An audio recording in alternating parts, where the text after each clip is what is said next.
নমস্কাৰ দিব ওলাইছো এই মুহূৰ্তৰ এক গুৰুত্বপূৰ্ণ খবৰ। আজি অসমৰ বানাক্ৰান্তৰ কাষলৈ আহিব বিৰোধী নেতা ৰাহুল গান্ধী আৰু বানৰ ক্ষয় ক্ষতি বন্যাত্মৰ দুখ দুৰ্দশা বুজ ল'ব ৰাহুল গান্ধীয়ে। লখিমপুৰৰ বানপীড়িতৰ কাষলৈ আহিব ৰাহুল গান্ধী আৰু শিলচৰৰ পৰা লখিমপুৰ অভিমুখে বানাক্ৰান্তৰ কাষলৈ আহিব ৰাহুল গান্ধী। অসমৰ 24 লাখৰো অধিক লোক বানপানীৰ কবলত আৰু লখিমপুৰৰ বান সাহায্য শিবিৰ পৰিদৰ্শন কৰিব ৰাহুল গান্ধীয়ে।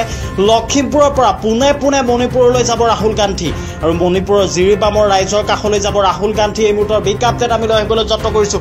যিটো সময়ত দৰাচলতে প্ৰধানমন্ত্ৰী নৰেন্দ্ৰ মোদীয়ে অসমলৈ কেৱল মাত্ৰ এটা ফোন কলৰ জৰিয়তে প্ৰধানমন্ত্ৰী নৰেন্দ্ৰ মোদীয়ে খবৰ লোৱা পৰিলক্ষিত হৈছিল, কিন্তু সেইটো সময়তেই দৰাচলতে বিৰোধী দলপতি ৰাহুল গান্ধী আজি অসমত আহি উপস্থিত হ'ব আৰু অসমত উপস্থিত হৈ বান পৰিস্থিতিৰ বুজ ল'ব। আহাৰমহীয়া বানে যিহেতুকে তাণ্ডৱ সৃষ্টি কৰা পৰিলক্ষিত হৈছে।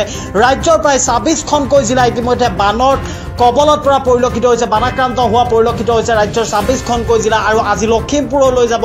লখিমপুৰত যিহেতুকে মানে ভয়ংকৰ ৰূপ ধাৰণ কৰা পৰিলক্ষিত হৈছে। লখিমপুৰলৈ যাব ৰাহুল গান্ধী আৰু ৰাহুল গান্ধী লখিমপুৰত গৈ বান সাহায্য শিবিৰত তেখেত উপস্থিত হ'ব আৰু দুখ দুৰ্দশা তথা যি অৱস্থা বৰ্তমান যি পৰিস্থিতি বুজ ল'বলৈ যত্ন কৰিব। কিন্তু এটা কথা উল্লেখ কৰিব লাগিব, যিহেতুকে সদৌ অসম ছাত্ৰ সন্থাৰ তৰফৰ পৰা এটা কথা উল্লেখ কৰা হৈছিল যে প্ৰধানমন্ত্ৰী নৰেন্দ্ৰ মোদী কেৱল মাত্ৰ ভোটৰ সময়ত আহে। সমুজ্জ্বল ভট্টাচাৰ্যই এই কথা উল্লেখ কৰা পৰিলক্ষিত হৈছিলে।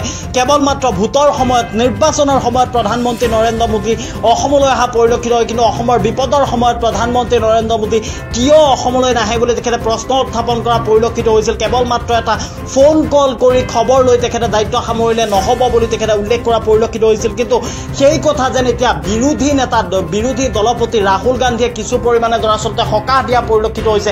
বিৰোধী দলপতি আজিৰ দিনটোত আহি উপস্থিত হ'ব অসমত আৰু অসমৰ বানাক্ৰান্তৰ কাষত গৈ উপস্থিত হ'ব ৰাহুল গান্ধী আৰু অসমৰ বানাক্ৰান্তৰ দুখ দুৰ্দশা বুজিবলৈ যত্ন কৰিব। শেহতীয়া তথ্য, শেহতীয়া আপডেট আমি জনাবলৈ যত্ন কৰি আছোঁ। যিহেতুকে হিংসাজৰ্জৰ মণিপুৰলৈ যাব ৰাহুল গান্ধী আৰু মণিপুৰলৈ যোৱা পথতেই তেখেতে দৰাচলতে অসমত প্ৰৱেশ কৰিব আৰু অসমত প্ৰৱেশ কৰি লখিমপুৰ জিলাৰ বান পৰিস্থিতি বুজ ল'ব ৰাহুল গান্ধীয়ে। এই মুহূৰ্তৰ বিগ আপডেট লৈ আহিবলৈ যত্ন কৰিছোঁ।